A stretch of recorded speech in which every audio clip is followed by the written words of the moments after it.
Tech, capital, and talent go where they are treated best. A global crypto story. Hi, everyone, and welcome to Ainslie Insights, brought to you by Ainslie Bullion, Ainslie Crypto, and the Gold and Silver Standard, as the Ainslie Group celebrates 50 years.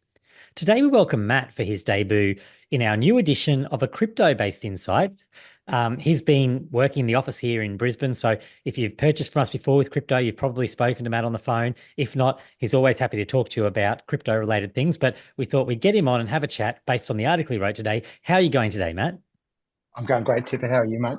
Very good. Now, it was a really interesting article today. You've sort of dug into really a bit of background, a bit of interesting story for those who really probably aren't aware of what's going on in the broader picture of the macro picture of the crypto space.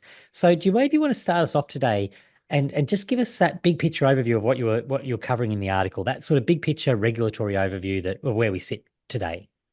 Okay, well, the biggest player in the world at the moment, and probably the most newsworthy regulatory regime, the SEC in the United States, is being extremely hostile towards crypto. And so the article is pointing out that if this regulatory regime is pursuing crypto in a certain way, that talent tends to go into other areas where it's best treated. Hmm. I think there was an old banker that used to say that. And what we're finding is that there's a lot of other areas around the world who are starting to become hubs with regards to the crypto space and really fostering innovation and capital flows there. So it's also highlighting that you've got regions within the world where most of the population is situated, and Australia actually sits right on the cusp of that zone.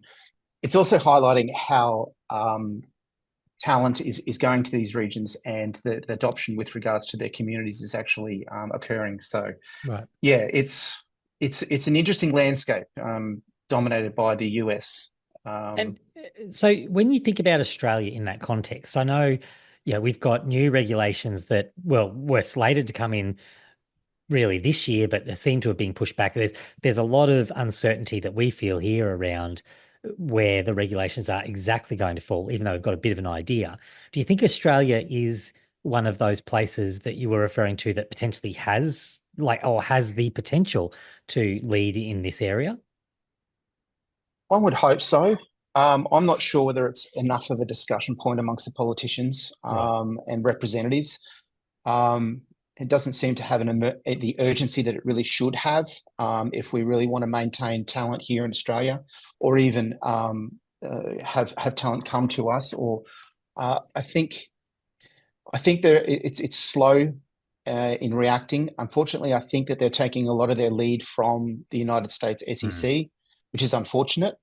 Um, there's probably other areas of the world, such as Singapore or Dubai, or these regions that have got even England with the FSA, I think it is, and Japan with the FCA. They have things in place that we probably could use those frameworks, bring them in, and if there is a bit of tweaking or a bit of adoption that needs to be happened this way or that, the Australian politicians could probably do that. Um, the regulations, sensible regulations, are already in place in these places. It wouldn't be that hard to get an envoy over and grab some of those ideas, bring them back, and get some things happening quickly. Sadly, I think that they're on a pause mission, Right. So and possibly. like you're not saying that we're in necessarily a position where we can't take advantage of those opportunities. It's just that if we if we take our lead from the US, there's a risk there when there's other places around, particularly like you've highlighted in sort of Asia and even in the Middle East. And I know, Dubai keeps coming up as a name that is really dominating in that space. That's probably or potentially where we need to be taking the lead from. Is that sort of where you're heading with that? I think that the road, the rules of the road are such in those places that we really could adopt them and be a little bit more on the front foot of attracting talent and keeping talent in Australia. I just think that the US has got there are possible reasons why they're doing what they're doing. Unfortunately, I think that's political reasons. I think that's possibly protectionism for incumbents. I think that um, there's a growing hostility, and it's just highlighted by a couple of articles that came out overnight, which would be kind of breaking news, where the SEC has really pushed the boundaries of what they're able to actually do within their mandates.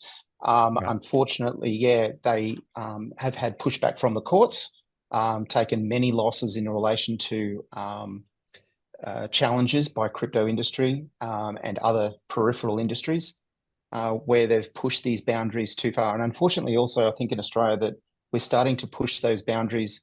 And I think the head of ASIC even was quoted as saying that they're looking to push those boundaries of what is legal.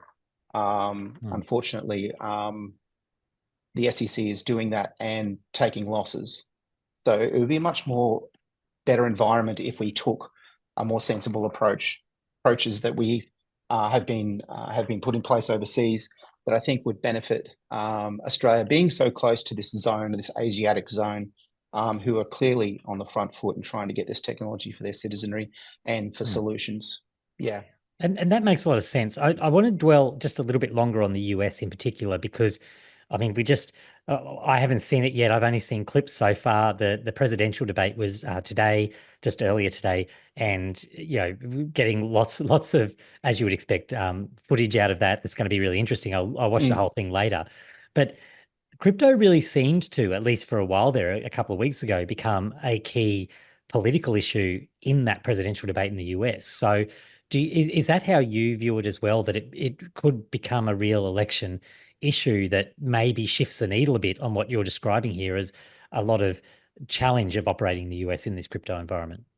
Yeah, I think it's key.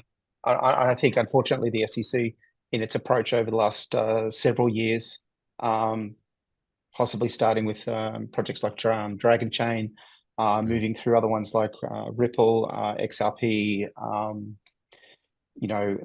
all the exchanges that they've gone. Unfortunately, I think that Gensler, who's the chair of the SEC, and I believe also Elizabeth Warren, who was on the Senate Financial Committee, I think that she's got a very political viewpoint on crypto. I think Gary Gensler is taking lead from Elizabeth Warren, and there are some commentators who are now saying because of what Gensler is doing, it's actually a liability for the Biden administration, and he could potentially lose. I think we're at a point in time where people and businesses are really valuing their freedom and their their opportunity to innovate and to make advancements in their business and their personal lives. And I think that the Biden regime, sorry, I'll say the SEC with Gensler has really impinged upon that, and I think that could really sit sour with a lot of voters. And if America sneezes, we get a cold. So it could be something to be sort of forward thinking for our politicians in relation to how our citizenry think about crypto and moving forward with opportunities and freedoms.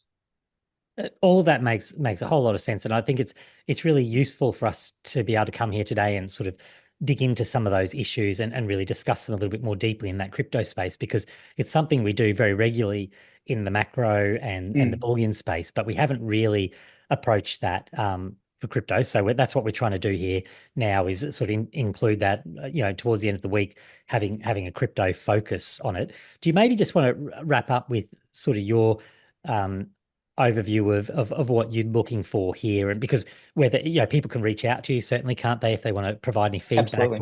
or how we go about it, but what your view is of where we're going to go with this from here. Well, I don't think you're going to stop technology. I think that is a no-brainer. So with the blockchain and crypto industry, they're solving problems. They're looking for efficiencies. Companies are going to be using this tech because of the savings of as I said, the efficiencies, the new markets that they can tap into, greater GDP, greater employment opportunities for youth coming through. So I think that the crypto industry is poised for long-term exponential growth. And I don't think that any regime such as the Biden administration or regulators such as the SEC in the United States who are quite hostile, Australia probably a little bit lacking in pace of which they could get on the front foot. I think they're either going to join the train or get on the train or not. And unfortunately, the train is moving, whether they get on or not. And the other question would be, if businesses and so forth are needing this technology to advance and get GDP, and we need GDP to increase to pay for deficits, which are obviously ballooning at the moment. So these companies really need to be attracted to these zones, or speaking from an Australian point of view, to Australia, kept in Australia, so that we can benefit. Obviously, financially, as far as economic growth, but also individually, as far as our lifestyles and a possibility of savings and services that we can tap into. I think it's at an inflection point where countries really need to have a serious look at what they're wanting to do moving forward. And I think Australia has this opportunity to maybe get on the front foot even more so, and not take so much of a lead from the SEC for whatever political reasons that they're running, but maybe look to other influential areas of the world where, on our doorstep, the Asiatic region, which has half of the world's population living there. I mean, it should be a no-brainer that we need to get in line with those forward-thinking regions. Look, fantastic deep dive. Thank you so much for your work on that today. I think this is going to be a great format to really continue this discussion over the coming weeks and months, to really dig into the crypto space and give people information that they need when they're trying to make decisions. We're not specifically looking at trading. We're not specifically looking at any one token or anything like that. What we're trying to do is provide that big picture overview so people understand what's going on in the space and can make informed decisions. And I think what you've presented today really helps with that. So thank you for your work on that, Matt. You're most welcome, Tila. Good to see you next week, maybe. Good to see you then. Thanks everyone for watching. We'll chat again soon.